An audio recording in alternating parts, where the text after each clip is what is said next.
yıllardır gitmedik ya. Niye gitmiyorsun? Ayarlayamıyorum ya.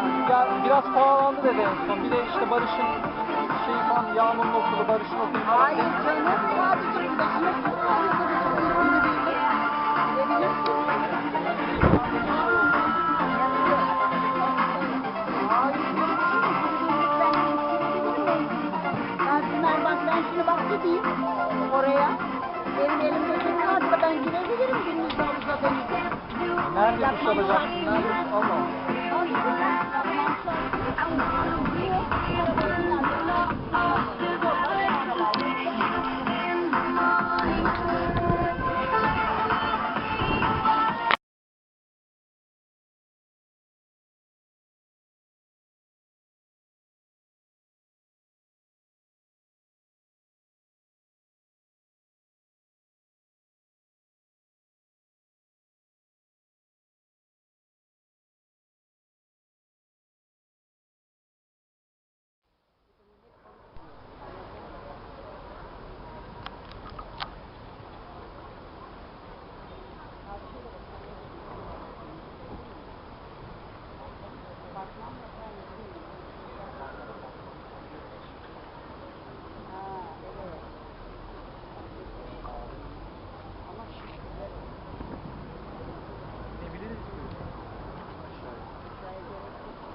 oradan tepeden çeksin daha iyi.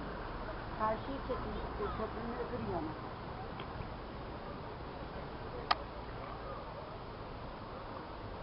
Karşının bir de oradaki restoranı da çek. Atalım, hadi alalım.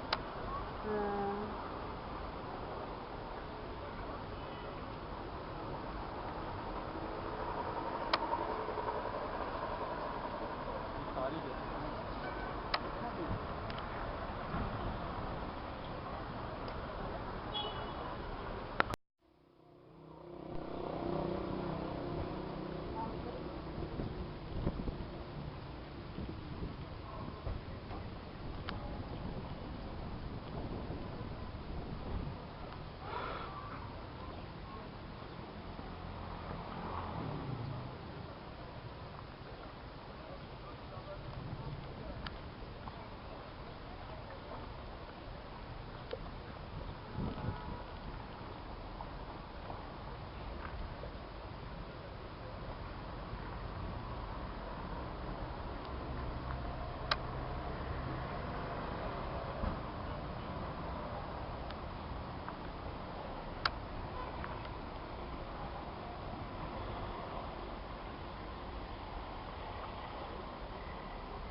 Ermancan video çekiyorum şu anda.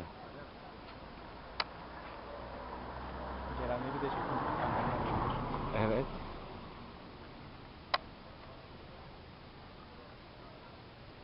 Akşam bunu ben boşaltayım, yani boşaltayım derken senin makineye vereyim. Ben tabii kendim de silemem de. Ben Adana'ya gidince ancak.